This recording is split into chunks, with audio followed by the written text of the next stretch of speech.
जी आकिब, रमज़ान के हवाले से हम बात करते हैं। जैसे कि रमज़ान जो है वो स्टार्ट हो चुके हैं, बट लोगों का ये होता है कि फास्टिंग भी कर रहे हैं, 16-16 घंटे भूखे रह रहे हैं, लेकिन उनका वेट लॉस जो जर्नी है वो कंप्लीट नहीं हो पाता। टारगेट्स तो सेट कर लेते हैं, बट जो गोल है वो अचीव नहीं कर पाते, उल्टा वेट गेन हो जाता है। तो इस हवाले से आप क्या कहना चाहेंगे? देखिए, ये एक मिस्टेक है और आप समझ लें मिथ्स है कि आपको लगता है कि आपने 16 घंटे फास्टिंग की तो वेट कम हो जाएगा। अब इसमें मैं उसका रीजन बताता हूँ क्या। देखिए, आपने लेट सपोज फर्स्ट मील ली सहरी में, आपने अपनी सहरी की, कोई भी आपकी मील थी, उसके बाद आपने 16 घंटे फास्टिंग कर ली। अब डिपेंड ये करता है 16 घंटे फास्टिंग करने के बाद आप ले क्या रहे हैं। जी, सारा चक्कर फिर कैलोरीज का आता है।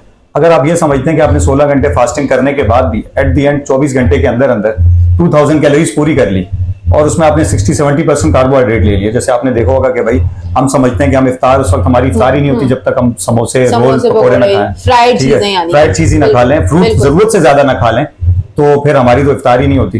तो मुझे बताएं फिर कैसे होगा कि आपको रिजल्ट्स मिले। अगर आपने फास्टिंग की है तो सबसे पहले आपको फास्टिंग का सबसे पहला रूल ये कि आप अपनी कैलोरी काउंट देखें कि मुझे सहरी में कितने कैलोरीज इंटेक करना है और मुझे इफ्तार में कितने करना है और 24 घंटे में मेरा कितना होगा।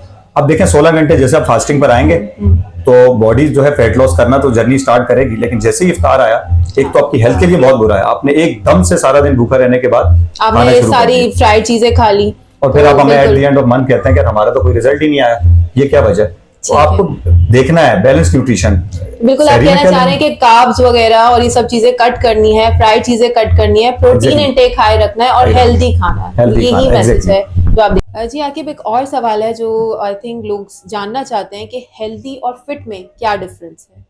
लोग हेल्दी तो होते हैं बट फिट नहीं होते, और फिट होते हैं तो हेल्दी नहीं। तो इनको आप कैसे कहेंगे कि इनमें क्या डिफरेंस है और क्या हमें करना चाहिए? अच्छा, देखें, इसमें क्या है कि आप ज्यादातर लोग ये कहते हैं, जिसको अगर आप कहते हैं आप फिटनेस की तरफ आओ, जिम की तरफ, वो कहता है मैं तो वैसे ही हेल्दी हूँ, बिल्कुल ठीक है, तो मुझे जिम की नीड नहीं है। देखें, हेल्दी का मतलब ये कि अगर आप कोई अपने टेस्ट वगैरह करवाते हैं, आपने लेट सपोज सीबीसी करवा दी, HbA1c करवा दी, आपने कोई भी टेस्ट करवाया, लिपिड प्रोफाइल करवा दी, आपने देखा आपके टेस्ट ठीक है, इट्स मीन है कि आप हेल्दी हैं, ठीक है, आपको कोई बीमारी नहीं है, लेकिन आप फिट नहीं है।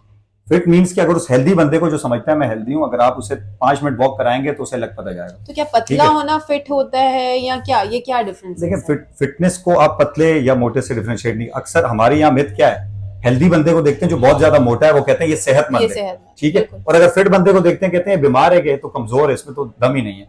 तो यही डिफरेंस यहाँ हेल्दी और फिट का। आपके टेस्ट ठीक आ गए, आप हेल्दी हैं, लेकिन आप फिट नहीं है। फिट आप उस वक्त हैं कि आप अपना हर काम एक्टिव कर लें, आपकी नींद बहुत बेहतर है, आपकी डाइट बहुत अच्छी है, आपका स्टेमिना बहुत बेहतर है, आपकी स्ट्रेंथ बहुत अच्छी है, और आप अपनी एज से 10 साल छोटे नजर आ रहे हैं, इट्स मीन आप फिट है।